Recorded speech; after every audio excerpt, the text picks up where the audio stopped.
Warning, incoming game over. Warning, incoming game over. Well, hello again, everybody. Welcome back to Game Over Toronto. A tough loss for the Leafs as they come up short 6-3, losing to the New York Islanders. 2 goals from William Nylander. That's a positive. That's always nice.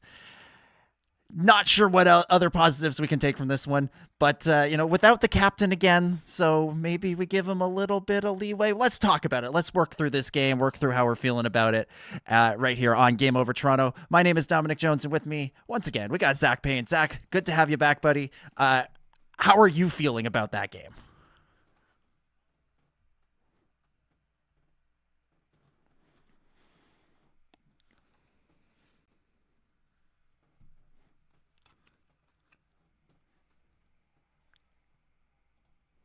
Inspiring this Sorry, season. Zach, I apologize. I had you muted there. I'm going to get you to repeat what you just said.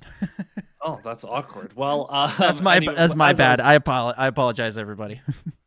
Well, what I was saying, sorry to everyone listening, is look, you hate to lose games in regulation when you are actively pursuing the top spot in the division. You also really hate to lose games against bad teams, and the New York Islanders have not been inspiring this season at all. So losing, that's tough. I know Leaf fans had potentially thought that losing to Buffalo was on the horizon earlier in the week because Buffalo is the worst team in the league, and those are traditionally games that this Leafs team would lose. Alas, it happens on Saturday. The feared trap game finally rears its head, and the Leafs, despite not having Auston Matthews, didn't really put up the kind of effort we saw them put up sans Matthews earlier in the season. Yeah, I mean that's the thing. There's been a lot of places where we've been worried about this team, whether it was playing games without Auston Matthews last month, whether it was inevitably losing to the Buffalo Sabres, which they didn't do. That you almost came into this one thinking, oh, maybe they figured out how to just win even when they don't play or have the deck stacked, don't play their best game or have the deck stacked against them, or just have the sort of Leafy cursedness of it all. And for whatever reason, it seems lately the New York Islanders have had the Leafs numbers, and that continued into this one. As you said, thought Buffalo would be the game that was a scheduled loss. Matt Murray instead came in, saved the day, and here we had Joseph Woll. Definitely not his best performance of the game of the year, but as with every player on the team, they're not going to be their best every single game. So I'm willing to give him this one. How did you feel about Joe Woll in this game? Yeah, so a lot of people might jump to the back-to-back excuse. I tend to not kind of fall into that trap anymore. I am really of the belief that back-to-backs aren't that as challenging as we make it out to be as fans. The teams can win, and I've said this in the past on past broadcasts that the real problem with back-to-backs in previous seasons would be the goaltending, the discrepancy in goaltending from the starter to the backup. Now that that's kind of eliminated with the Leafs embracing the tandem philosophy, and obviously you have Matt Murray play last night so that you can have your starter play tonight. It still didn't work. The Leafs obviously came out flat to start the game, but Joseph Woll, as you said, not his best performance. He did not weather the early storm.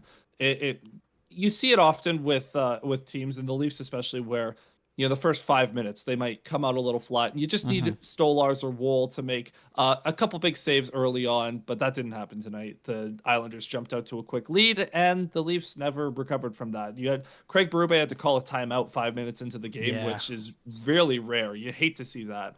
So it's kind of a calamity of errors. They were not playing complementary hockey, if you will. Yeah. No one was helping each other, and Joseph Woll just couldn't bail them out. Yeah, it seems to me that the team has gotten into this habit lately of giving up an early goal, or sometimes even an early goal or two, and then whoever the goalie is shuts the door for the rest of the game, giving the scorers a chance to catch up and get caught up in the game and take the lead, win the game, all the stuff we like to see. And there's a risk when you do that, when you don't start with your best stuff, that you aren't able to bounce back from that. And that's what we saw tonight. This was what happens when you play with fire, when you come out into every game going, first 5 minutes, whatever, we don't have to worry about that too much. Even if we give up one, we'll be able to get it back because our goalie will bail us out. And tonight, Joel, he made some good saves. It probably could have been a lot worse. But Ilya Sorokin made a lot of good saves too, because it could have been a lot closer. And this is what happens when you give up 2 goals so quickly in the game. You'd much rather be in the last couple of minutes of the game down by 1 or even tied, because you didn't give up those early opportunities that just the other team got because they were ready at the start of the game and the Leafs weren't. Yeah. And look, the Leafs have been rewarded for a lot of less than ideal play this week. They had the game in Dallas where Jake Ottinger puts up a stinker, and the Leafs score 4 goals on 8 shots in the first 30 minutes of the game, and they ride that to a win.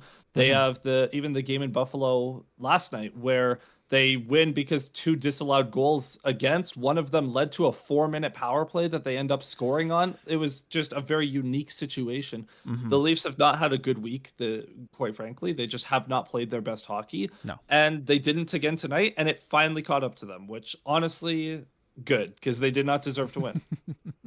Yeah, sometimes you need the wake-up call. Sometimes you need the wake-up call, because this team is so talented. This is something I talked about on Wednesday after that Dallas game. This team is so talented that it can cover up the fact that they're playing a bad game. And they have in this month where they've played a lot of games, they have played a couple of bad games, like really bad games, and won. I keep going back to that New Jersey game. There's no universe where they should have won that game. No. And yet they did. Because there is so much talent on this team that, Auston Matthews can score an overtime goal. Anthony Stolarz could shut the door the way he did in that game. That they were able to, that sort of covered up for the fact that they played so terribly when you just look at the final score. Kind of the same thing happened against Dallas. They came into that game, they were outshot brutally, and yet, like you said, Jake Ottinger had a terrible game. They took advantage of it. There's so much elite talent, so much elite scoring on this team that they're able to cover up the fact that they were outshot again brutally in that one. And the fact that Ottinger had a bad game on Wednesday is the reason why I'm not super upset or super worried about anything with Joe Wool. If Ottinger is still a great goalie despite what he showed on Wednesday, Joe Wool I have every confidence in right now. He's still a very good goalie despite not putting up his best effort tonight. But it has led to some situations, throughout December where it's felt like the Leafs have spent a lot of time chasing the game. And we saw that tonight where they just couldn't keep up with it or couldn't catch up with the Islanders once they got out to the lead. They never, after the first Islanders goal, they were never tied again, let alone having a lead. They were always chasing the Islanders, and that's not a way to win, obviously. No, not at all. Go ahead. Let's take the one positive from this, which is 2 more goals for William Nylander, 21st, 22nd on the season. Or is it 22nd, 23rd? I don't know. 22nd, 23rd, tied for the league lead. Yeah. How through all of this, through some less than stellar plays, through some oddness with everything else on the team, Willie Nylander continues to just absolutely tear it up. How are you feeling about his play these last couple of weeks? I mean, he has been incredible as a goal scorer. He has, in a season where Auston Matthews is not obviously going to score 69 goals due to injuries and just, quite frankly, mediocre play compared to his standards, William Nylander decided that he was going to be the primary goal scorer this year. He's now on pace for 56 this season. Amazing. Which would be incredible. His career high is what, in the 40s, 41 maybe? I think it is 40. Like, exactly. Yeah. And he's on pace to hit 40 by like the end of January. So he's just been playing incredible as a goal scorer. The points aren't quite, like, he's not getting the assist totals that he did last year. He might not hit 100 points. He might flirt with 100 points, but going to be close, that race. But as a goal scorer, he has definitely taken a step. Shout out David Kampf, who was forced to play in the top 6 for the first part of this game, and then they kind of shuffled the lines throughout. That pass on the second Nylander goal was actually great. Like just a little backhand pass in front to a falling William Nylander who just lays on the ice. It was almost like just an out of breath, like, oh, yay, let's go. And it was just, he's so fun to watch. Yeah, I loved him just lying on the ice. I think they described it on the broadcast. He was like doing a snow angel. It was it was a pretty fun little moment. And that was the moment in the game where you're like, okay, maybe we've seen them, turn these sorts of games around. That Nylander has that ability to step up in a game like this and kind of put them back in it, which he did. I mean, he did with the first 2 goals. At one point, it's 3-2, and you're feeling like, okay, you're coming into the third. Like, just need one more. And then they come out in the third period completely flat. With the 8.5 minutes to go, I wrote this down. The shots were 12-1 in the third period for the Islanders. That's just not good enough. Unacceptable. Yeah. And, Bobby McMann's goal is nice, but it comes after the Islanders have, put 2 more on the board. It was nice when McMahon scored. Suddenly you feel like, okay, it could be an interesting finish. And they had some chances 6-on-5. But when you come out like that, it's the same thing at the beginning of the game. When you come out like that, it doesn't matter how you play in the back half if you're so flat off the start. Yeah. And, this has been a bit of a problem for this team of late, of getting outshot by inferior teams. This was something else I looked up during the game. I wanted to know how many times they've gotten over 30 shots in the month of December. Twice. It's only happened twice. There have been 2 games where they've gotten less than 20 shots. Which weirdly they won both of, but it's naturally. Yeah, naturally. That's just how these things go. It's a concerning trend, even though, as we've said, they have been winning, tonight being the exception. Yeah, and look, the third period, the Leafs end up with 43% of both the shot attempts and expected goals in a period where you're losing. Yeah, and I don't know how that happens. And, we talked earlier about Joseph Woll not being able to kind of weather the early storm. It was the 4th goal to me that was the real killer. Like, you got to have that point shot. Yeah. Some Islanders defenseman got his first career goal, I'm pretty sure. Isaiah George, congratulations, dude. Like, that's an amazing accomplishment. First goal in the NHL. Shame it had to be against the Leafs. Yeah, it was game-winning goal. Yeah. Shame it had to be against the Leafs.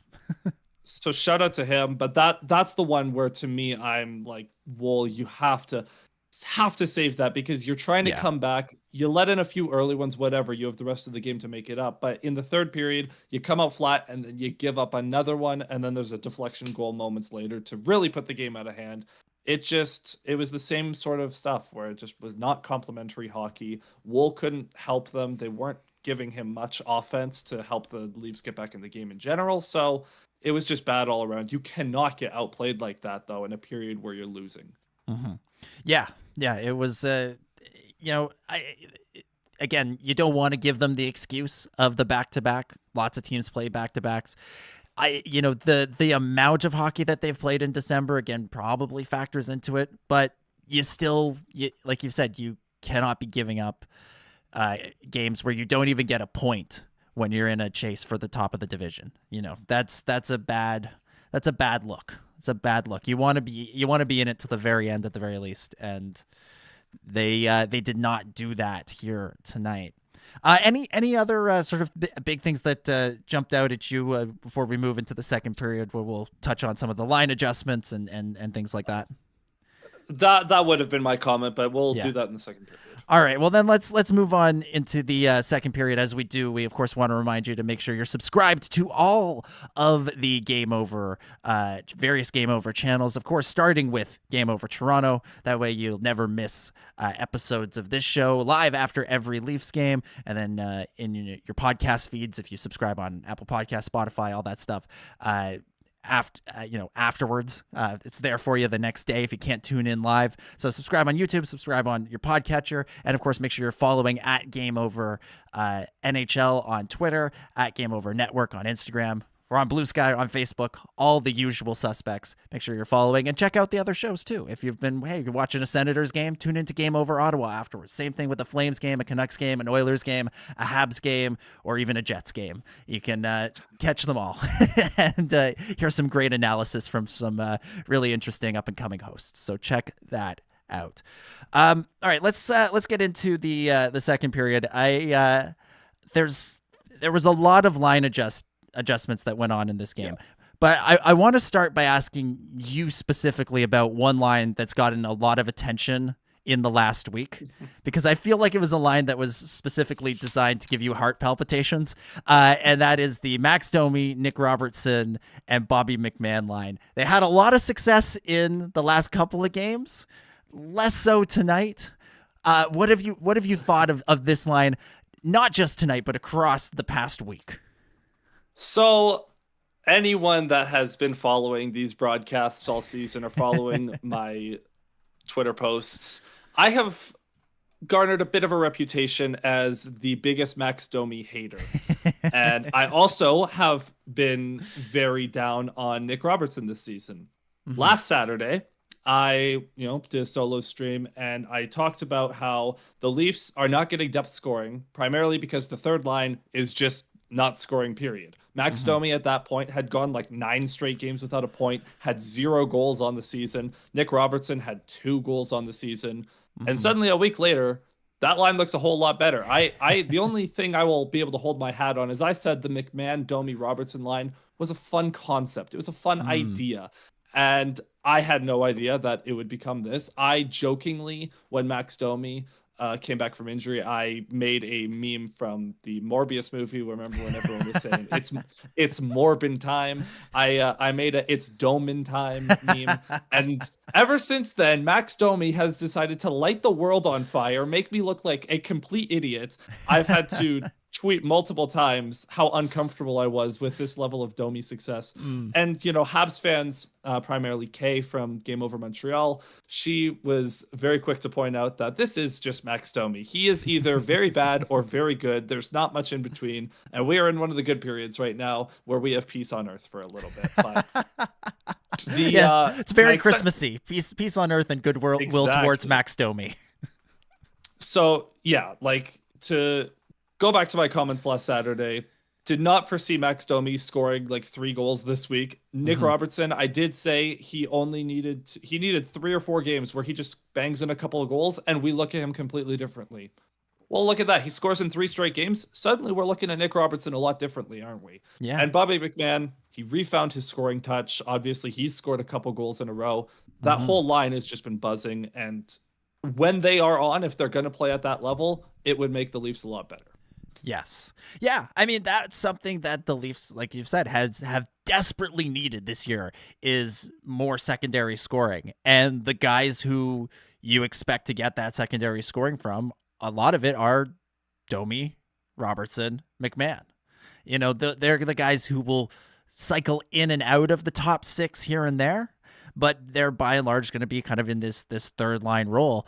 And they weren't. And now, in the last week, it's completely turned around, and it's been a lot of fun to see, especially in previous games. But even Bobby McMann got a goal in this one, so there was still like a little bit of that carryover into this game. Albeit his goal was set up by Mitch Marner and Jake McCabe. It wasn't his previous line mates, but it was it's continuing that momentum from those players, and on to the point where that Domi was even getting a lot of the chances late. Like when they were down 5-3, he had a brilliant chance, and Ilya Sorokin just kind of shut the door. He wasn't able to make it happen, but I think he came the closest to making it 5-4 at that point. Yeah, that was a weird play on the side of the net where he's able to almost kind of take advantage of the confusion. The one unfortunate play, though, happened on that 6-on-5. I believe it was Marner sends a cross ice pass basically just through the lower slot to Domi. And that if Auston Matthews is playing in this game, one-timer goal, the easiest one-timer goal you'll ever see, exactly like the one he scored last night in Buffalo. Max Domi can't one-time it. He struggles to control it, has to take a second, and then has to pass it off as a result. And that's the one play that I'll really criticize him for. But it's not like Domi was the reason they lost tonight. He has been one of their better forwards this week, so I'm going to refrain from slandering him too much tonight. If anything, Robertson had a bad defensive breakdown on the first goal. Yeah. Happens. McMahon doesn't tie up Bo Horvat's stick for the 5th goal. So his line mates, his wingers, had a few defensive gaffes in this one, but Domi himself, perfectly fine. Yeah. Sticking with sort of the way the lines worked in this one, David Kampf, you mentioned this earlier. Ooh. He got the promotion. Auston Matthews is out. You need someone to fill his spot. Who do you turn to? Naturally, David Kampf. And look, he's not Auston Matthews. He's not. Nobody else on earth is Auston Matthews. And maybe the expectations were just low. But I don't think he did a terrible job. I thought he did pretty well given the circumstances, what he's asked to do. That's not his usual sort of role on the team.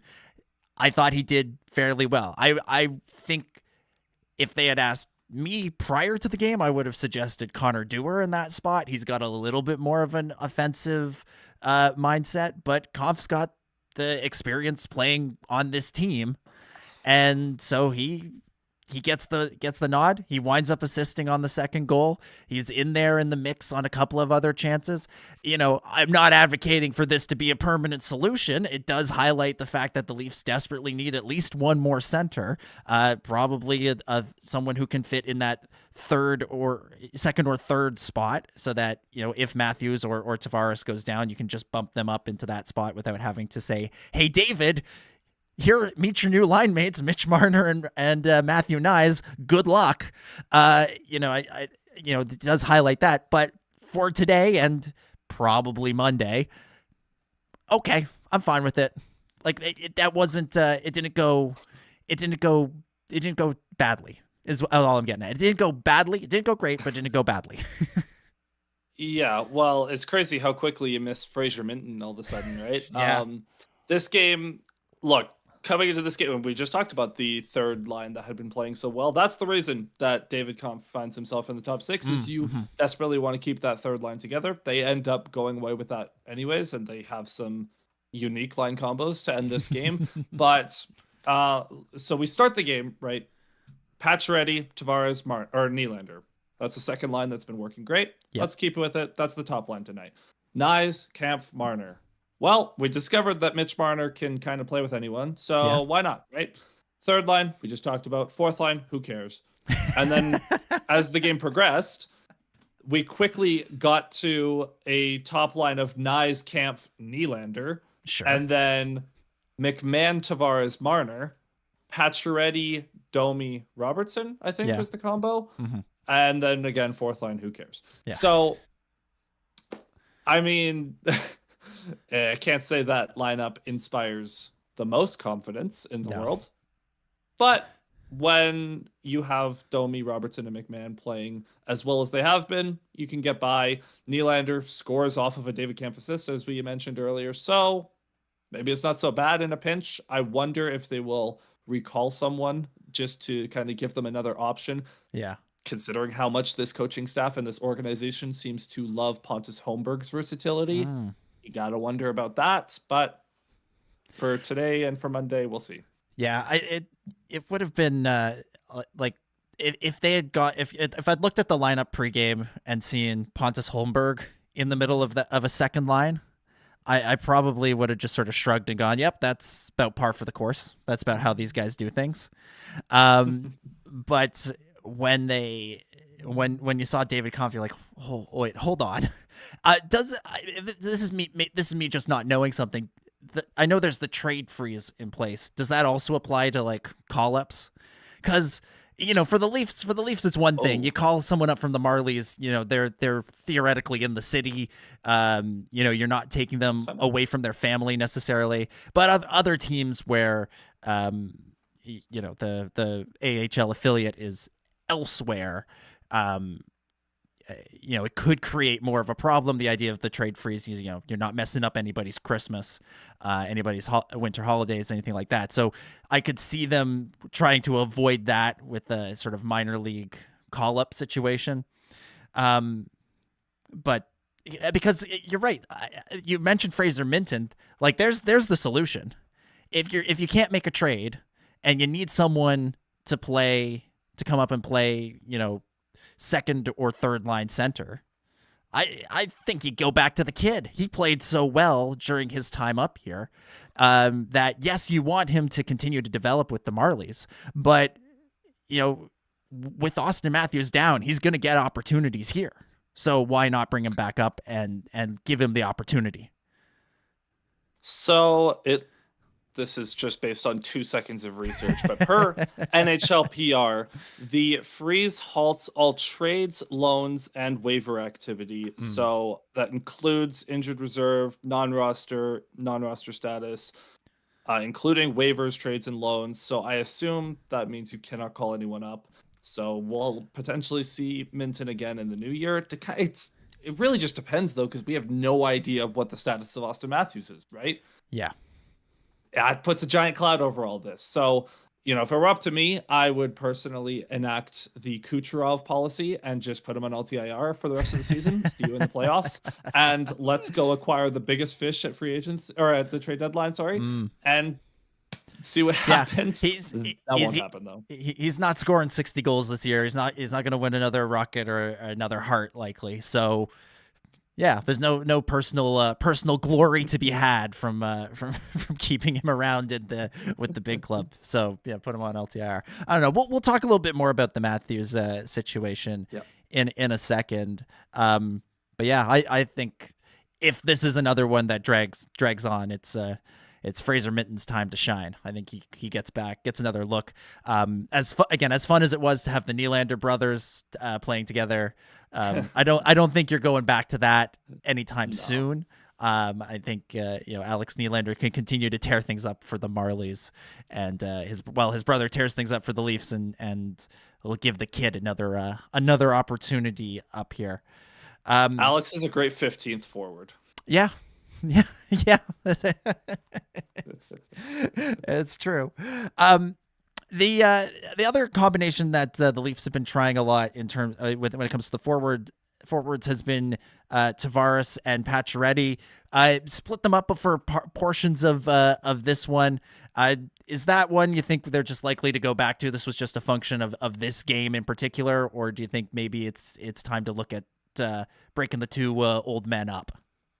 I don't know, man. That is one of the weirdly good duos that we've seen in recent Leafs history, at the very least. Pacioretty, when he's played with literally anyone else, barely looks like an NHL player. But when he's with Tavares, for some reason, he's unreal. So I think you just have to stay. There's something about the veteran hockey IQ, like they just understand each other really well, and they work well together, that I think you just have to keep it together and know that if Tavares ever gets hurt, Pacioretty's quickly going to become useless because he has not worked with like anyone else. Auston Matthews and Mitch Marner couldn't figure out Pacioretty, but Tavares and Nylander have. So that's a combination I would love to see. It works. You're free to experiment right now, obviously, and I would actually advise you do experiment a little bit. But knowing that trio can work as a solid second line and allows you to push Bobby McMahon down the lineup, such a gift. Yeah, exactly. And even if you needed to say, push Bobby McMahon up the lineup, I don't think I think he would work with that pairing too. Like I get why they split things up in this game. In this game, you're just trying anything, seeing if you can find some magic that'll last for 20 minutes to tie things up. But I think you go back to it because, like you said, it has brought out the best in both of them. Because Tavares has been having a really, really strong year, his best year in years, and Pacioretty is looking like when they put them together, he's looking like he still can contribute and be a significant part of this team. But when you split them up, then you start to wonder a little bit. Tavares can still play with just about anybody, but like you said, Patches is a little bit more of an enigma to be figured out. And so far, only the former captain with his amulet has been able to get things going with old Max Pacioretty. I forgot to mention, the reason Max Domi has been doing so well is he also got the amulet sponsorship. So I think we need to have some sort of mass undertaking. We need every Leafs player to get this amulet, and they will be unstoppable, because apparently it's a godsend. Apparently. I guess Anthony Stolars is probably sitting around going, geez, why didn't I get one of those? Why didn't I get one of those? I think Matt Murray might have been wearing one last night. 2 disallowed goals, man. You'll love to see it. You'll love to see it.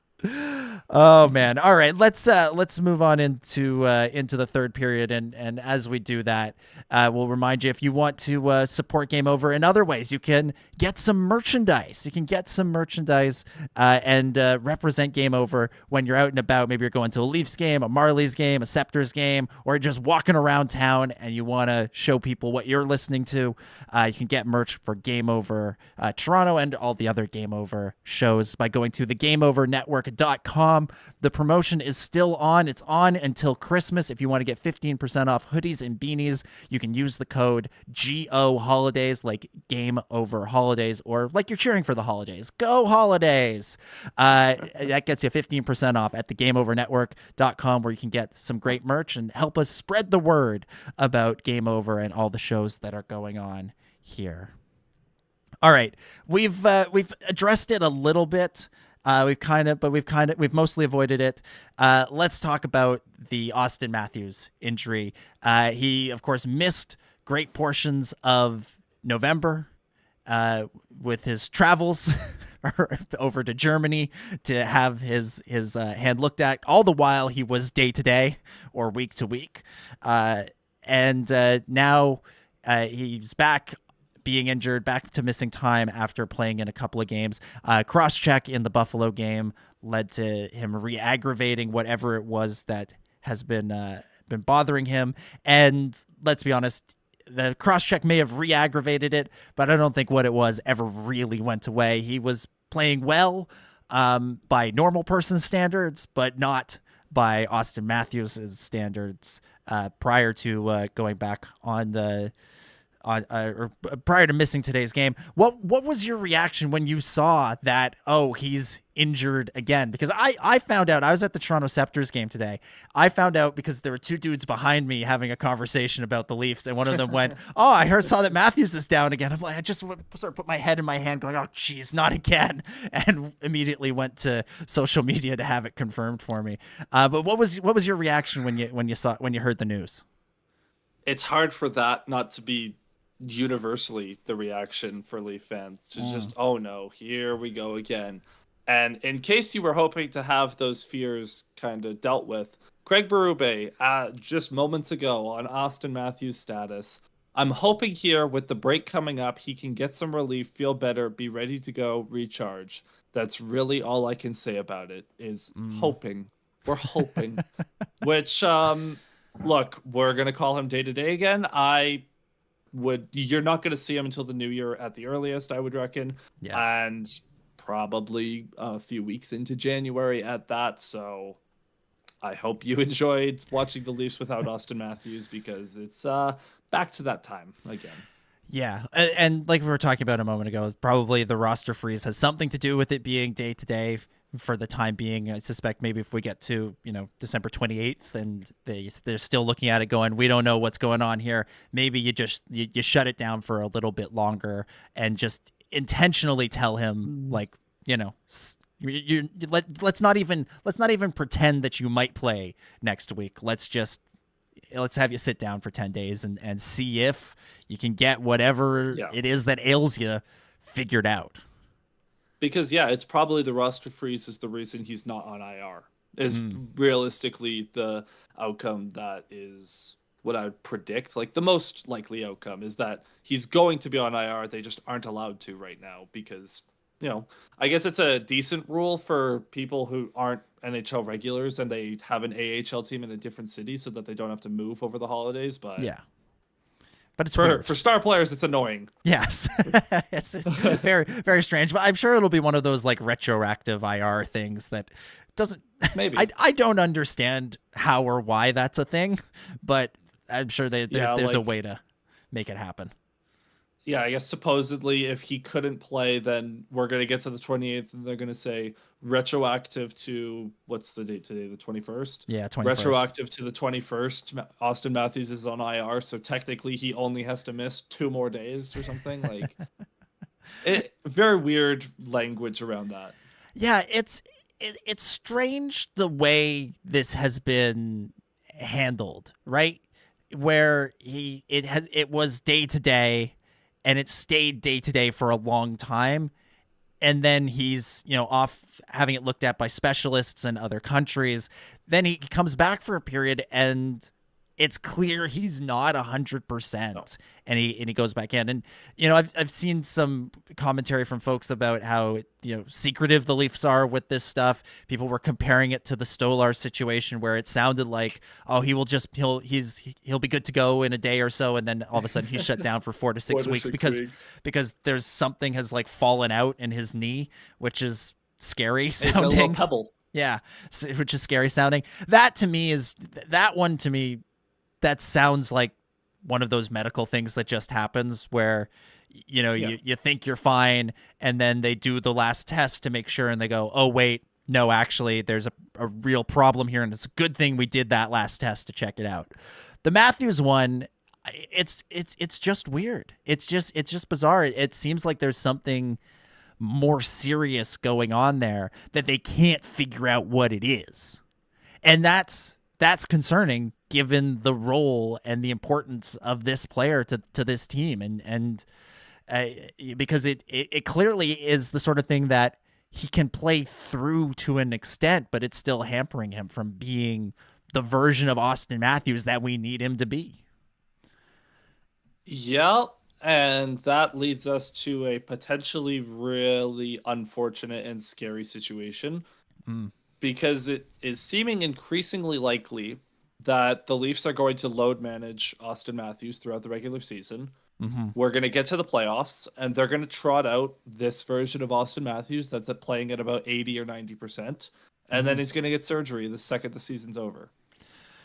Yeah, it does sort of sound like that. And, you brought up the Kucherov situation.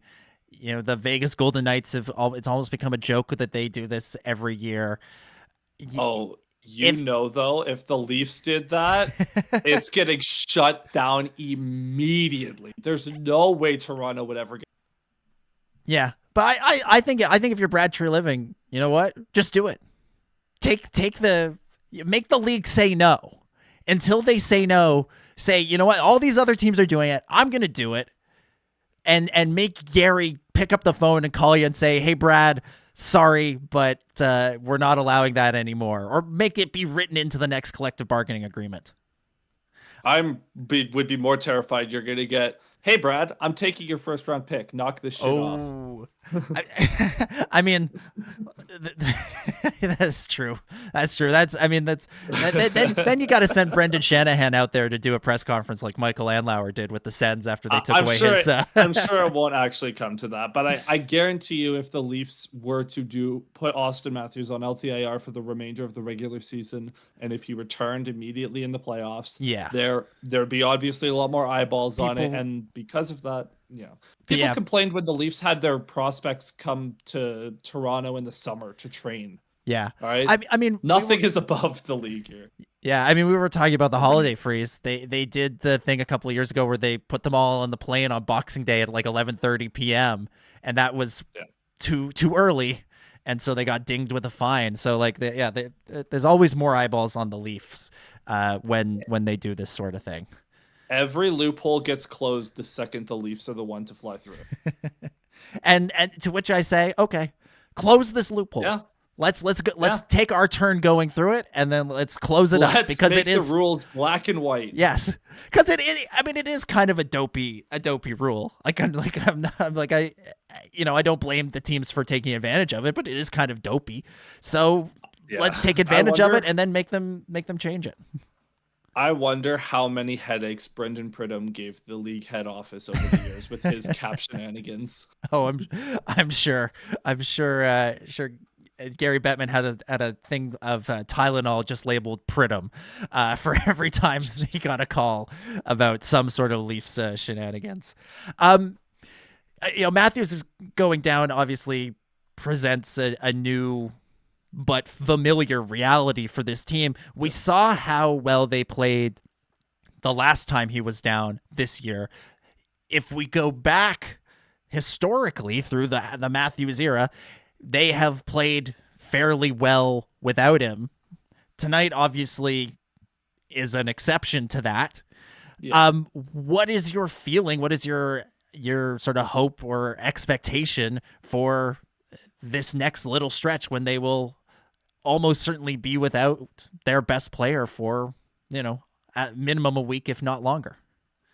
So, and feel free to chime in on this. This is a weird psychological quirk with the Leafs, where whenever Auston Matthews is injured and out of the lineup or suspended from a few years ago, the Leafs suddenly play exactly how we want them to play when Matthews is in the lineup, and then Matthews returns, and suddenly that goes away. And I don't know if because I think it boils down to a few things, but the principle among them all is Matthews is out, their best player's out, their best goal scorer's out. They have to simplify their game and play harder because they have to make up for the fact that he's not there. And then when he's in the lineup, it's okay.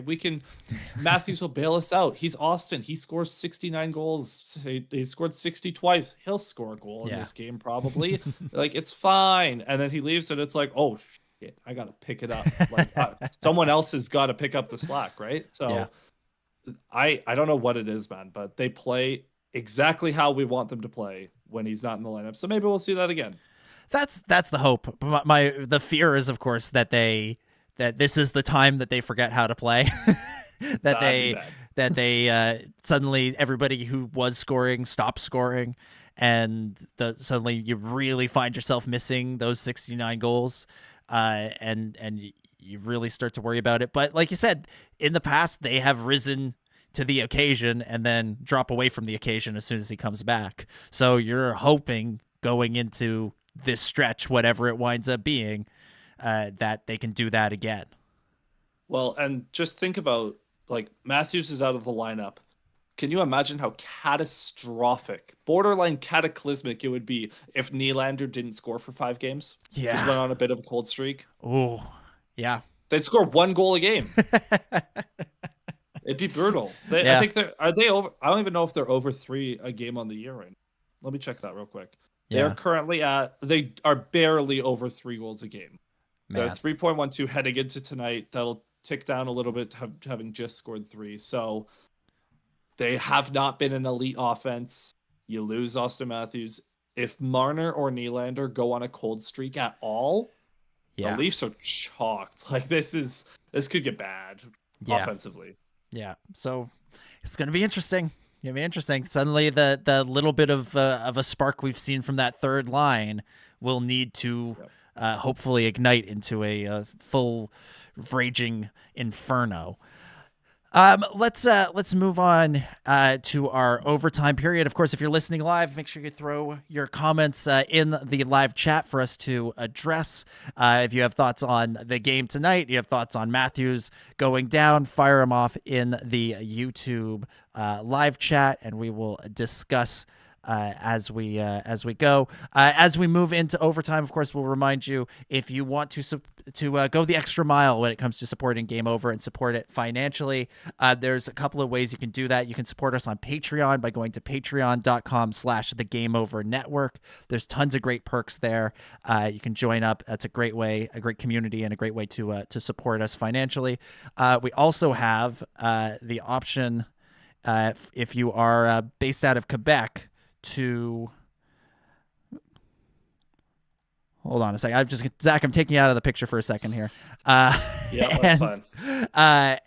We will if you're based out of Quebec to join us up on LaRouche. That is a way to support us that way. And if we've reached our crowdfunding goal there of $15,000, it'll give us access to some Quebec government funding. So give me 1 second here, folks, while I fix whatever just happened there. Zach disappeared from me, but now he's back. I don't know what went down there, but if you were watching on YouTube, you saw you saw a different portion of our Discord chat, our Discord live call for some reason for a second there. OBS has been giving me problems lately, Zach. I don't know how you've been feeling about it, but it's been giving me problems. Happens to the best of us. So I had lots of problems early. Yeah. And for people that tuned in on Wednesday, we just did the whole thing in the first period because I couldn't get the graphics to work properly. But we're back here now.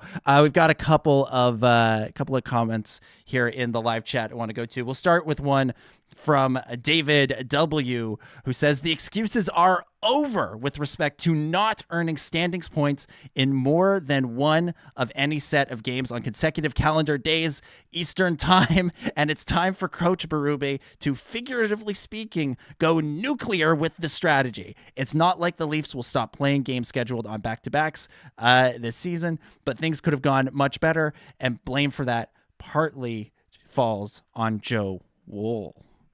So back-to-backs have been a problem for the Leafs this year. They have really. What do we think? What do we do? What's the solution here? Fix it, Zach. Fix it. Tell Craig what to do. First of all, David, appreciate you tuning in. Sorry we couldn't get to this question while you were still in the chat with us. Would it be too boring of an answer to just say simply play better? Because I'm tempted to just say that. Yeah. We talked about earlier. I really don't like using back-to-backs as an excuse. Even back-to-backs with if it's a back-to-back where you're traveling from East Coast to West Coast, fine. Yeah. You can have the excuse then. Mm-hmm. But that never happens, right? You're usually playing, if it's a back-to-back on the West Coast, you play in LA, San Jose, Anaheim, whatever. If you're on the East Coast, like we just had in Buffalo, in Toronto.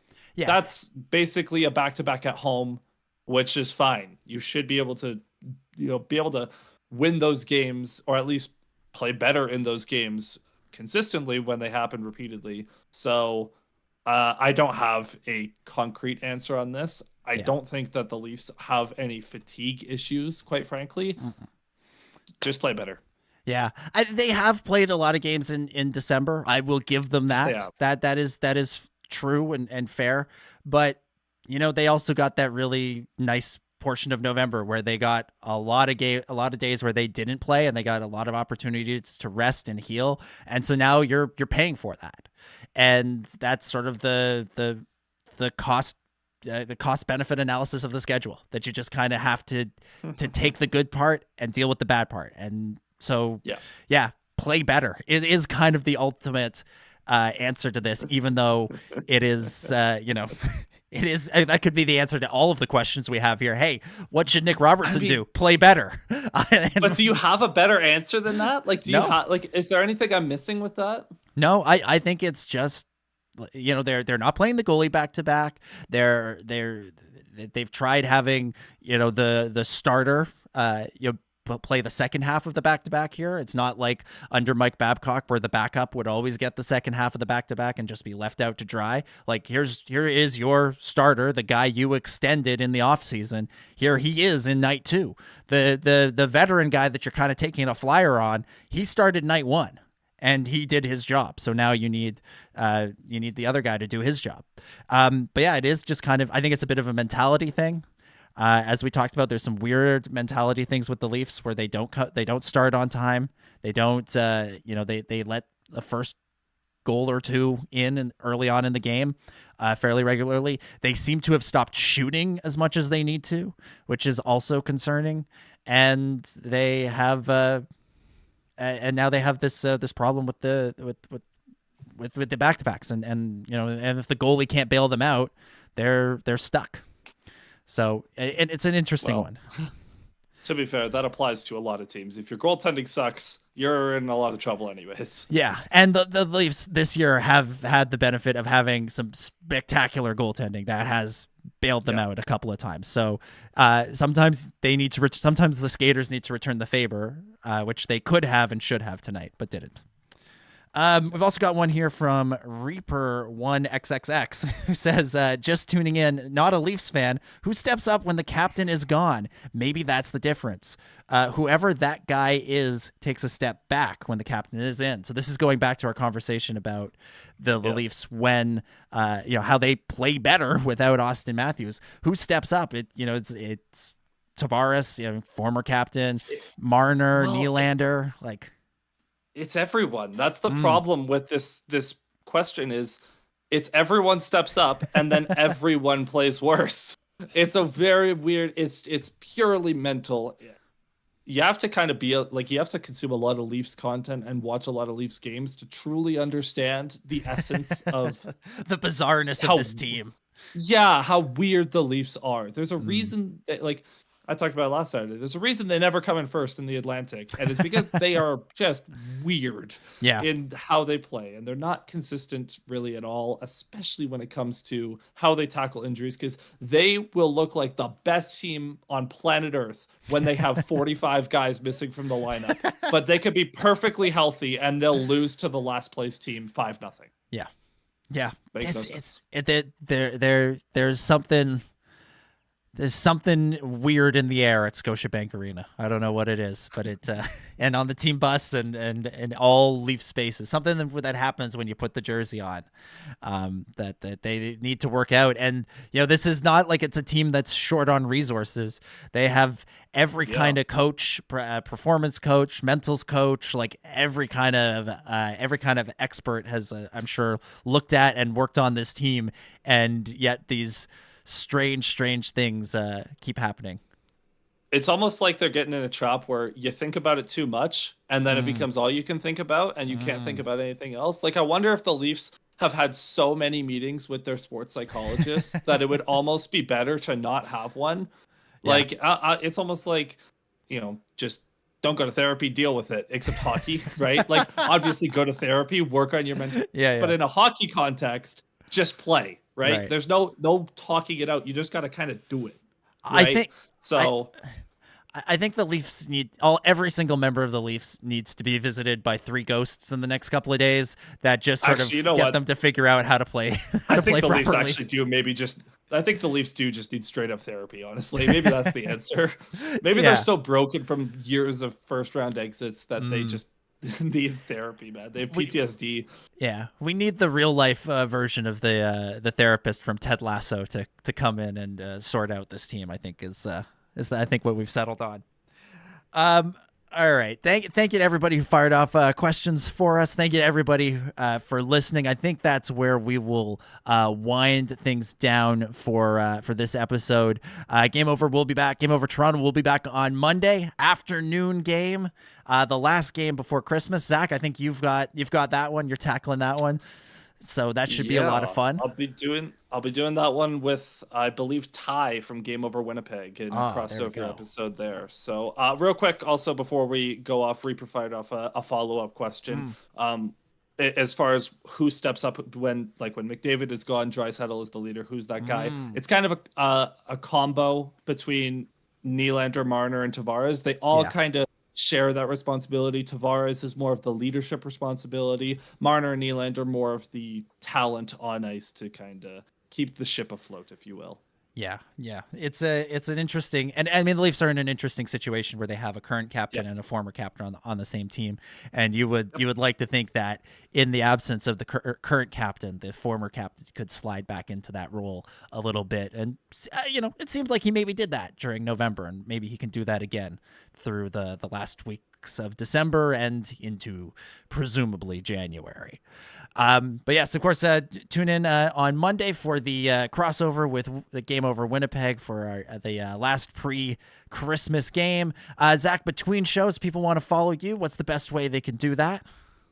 Yeah, you can find me on Twitter at ZachPayne41, on Bluesky at ZachPayne41, although you also have to say like at Bluesky Social over there. I'm not the most active on Bluesky, but yeah, I've been trying to get over there more. And if any of you are NFL fans, I also have a NFL-based podcast called The Payne and Drain Show. You can find it on Twitter at Payne and Drain. Check it out. Sam Stone firing off one more comment in the chat. Murray would have won that game. Sam, I know he's going to text me about that after too. Incredible. You can also follow me at Dominic J25 on Twitter, Bluesky, and Instagram. And check out the Star Wars Underworld if you want to talk some Star Wars. If you're enjoying Skeleton Crew and you want to break that down to a molecular level, check out the Star Wars Underworld podcast on YouTube, Spotify, Apple Podcasts, wherever you get your shows. Same places you can find Game Over Toronto. Make sure you subscribe to us on YouTube and subscribe on the podcatchers if you can't tune in live. Thank you, everybody, and we'll see everybody Monday.